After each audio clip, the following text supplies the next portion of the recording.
अस्सलामुअलैकुम my YouTube family, कैसे हैं आप सब लोग। आप सब लोगों को वेलकम टू किचन एक्सप्लोरर। और अब जो है वो शरीफे आ चुके हैं, कास्टर्ड एप्पल।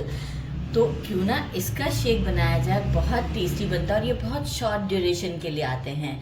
और एक्चुअल जो है वो विंटर का स्टार्ट ही है, तो डेफिनेटली जो है वो शेक इसका बहुत ज़्यादा अच्छा लगता है मुझे।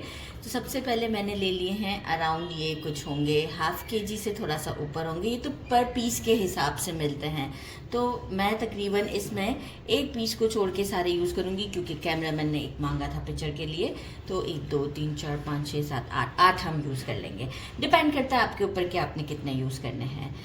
इसे क्या करना है कि कोशिश कीजिएगा कि सॉफ्ट वाला ले, क्योंकि देखिए सीड्स को रिमूव करना ही इसका जो है वो कमाल है कि इसमें टाइम लगता है, अदरवाइज़ बाकी किसी चीज़ में नहीं। लेकिन उसका भी एक अच्छा तरीका है कि ये देखें, सबको हम पहले सेपरेट कर लेते हैं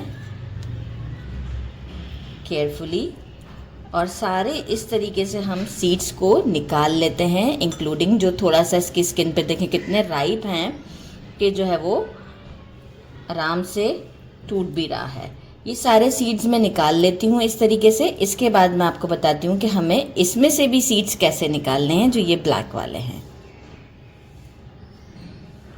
अच्छा, ये जो है पल्प निकाल लिया है। अब ये मैं डाल रही हूँ मिक्सी में, और इसे चलाना किस तरीके से है कि ये हमारे जो ब्लैक वाले सीड्स हैं रिमूव हो जाए। देखिए, मैं इसलिए मशीन का साउंड बहुत ज़्यादा आता है, जस्ट पल्स देना 1 और 2, फिर मैं आपको शो करती हूँ। ये देखें, पल्स दिया है। यहाँ मैं आपको दिखा दूँ कि देखें कैसे सीड्स जो हैं वो सेपरेट हो गए। यहाँ थोड़ा सा काम है कि बस हम इसे निकाल लेंगे, रिमूव कर लेते हैं, और सारा जो पल्प है वो हम एक बोल में कर लेते हैं। देखें कितने इजीली निकल गए हैं। ये पल्प देखिए हमने सारा क्लीन कर लिया है, और जो है वो ये देखें फिर भी एक आध। अच्छा, अब जो है वो हम क्या करेंगे, हमने लिया है अराउंड ½ लीटर से थोड़ा ज़्यादा मिल्क लिया है। कंसिस्टेंसी आपके ऊपर डिपेंड करती है आपने कितना थिक रखना है। तो मैंने ½ लीटर से थोड़ा ज़्यादा लिया है। 5 टेबलस्पून शुगर लिया है, क्योंकि टेस्ट किया है थोड़ा कम ही मीठा होता है ये। 2 टेबलस्पून भरकर कोकोनट पाउडर, अगर आपके पास रेगुलर पाउडर है मिल्क पाउडर तो वो भी यूज़ कर सकते हैं, पर कोकोनट पाउडर का फ्लेवर बहुत अच्छा आता है।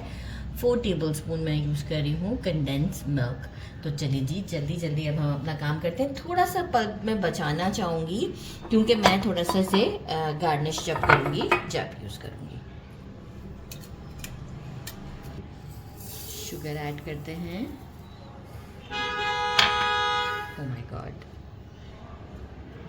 Milk powder, coconut milk powder था, और कंडेंस मिल्क।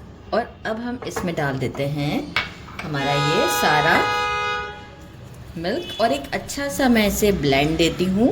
ब्लेंड देकर आपको शो करती हूँ मैं। परफेक्ट सा मैं ये वाला ब्लेंडर यूज़ कर रही हूँ, आप चाहें तो जग का यूज़ भी कर सकते हैं। पल्प मैंने पहले ही डाल दिया है। ये ग्लास मेरे बड़े ही अच्छे से हैं, ये देखिए लो कितना ज़बरदस्त है ये।